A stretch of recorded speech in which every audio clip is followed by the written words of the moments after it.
Good afternoon all of you. Now in today's video I will tell you about differentiation of parametric equations or derivatives of parametric equation. Now in this word parametric, first I will explain you the meaning of parametric equations, that what are parametric equation. The word parametric has come from the word parameter. Now for understanding this, you know that the equation of a circle whose center is 0 comma 0, and if I take the radius as a, is x square plus y square equal to a square. So this is a Cartesian equation because it is in terms of x and y. So equations which are in terms of x and y are known as Cartesian equations, and a is the radius. So this is the equation of circle whose center is 0 comma 0 and radius is a. Now if I write the equation x square plus y square equal to a square, this equation can be written like this also. If I take the value of x as a cos theta, and if I take the value of y as a sin theta, if you put these two values here, in place of x, a square cos square theta plus y square will be a square sin square theta equal to a square. If you take a square common, so sin square theta plus cos square theta, that is 1.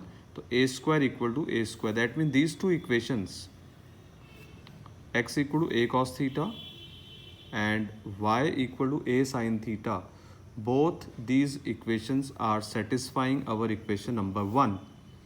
Okay, so these equations which are actually in terms of theta, the value of x is in terms of theta and the value of y is also in terms of theta, are known as the parametric equations of this circle. And what is a parameter here? Theta. That means actually what we have done, we have written the Cartesian equation x and y in terms of a new parameter, that is theta. That means this Cartesian equation can be also expressed in terms of theta, which is a parameter, and such equations are known as the parametric equations. So these are called the parametric equations. Theta is called the parameter. You can have the parameter theta, or you can have the parameter t also, you can have the parameter u also, you can have the parameter v also. Okay, so these four parameters we generally use. Now based on this, we have the exercise 5.6. Now in this exercise we'll study how to differentiate the parametric equations. So first I will take question number 2. X is a cos theta and y is b cos theta. X is a cos theta, y is b cos theta, and we have to find dy by dx. Now these two equations x and y are connected by a parameter theta. So here theta is the parameter. So what we do in parametric differentiation, first equation, we differentiate this equation in terms of the parameter theta. So dx by d theta.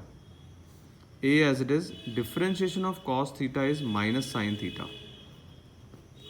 Similarly, differentiating equation number 2 also in terms of the parameter theta. B as it is, cos theta differentiation will be again minus sin theta. So this will be again minus. Now we have to find dy by dx. So dy by dx can be written as dy by d theta divided by dx by d theta. Now what is the value of dy by d theta? Minus b sin theta. And what is the value of dx by d theta? Minus a sin theta. Minus minus will cancel out. Sin and sin will cancel out. So what is the final answer? B upon a. So final answer is B upon a. Now moving on to question number 3rd, x equal to sin t, y equal to cos 2t. Now here the parameter is t. So first I will find dx by dt, that will be cos t. Then dy by dt, cos 2t will be minus sin 2t, and then you will differentiate 2t also, that is 2. So now on dividing dy by dx, if you divide, dy by dx can be written as dy by dt upon dx by dt. That is minus 2 sin 2t upon cos t. Now what is the formula for sin 2t? 2 sin t cos t. Cos t will cancel out. So final answer is minus 4 sin t.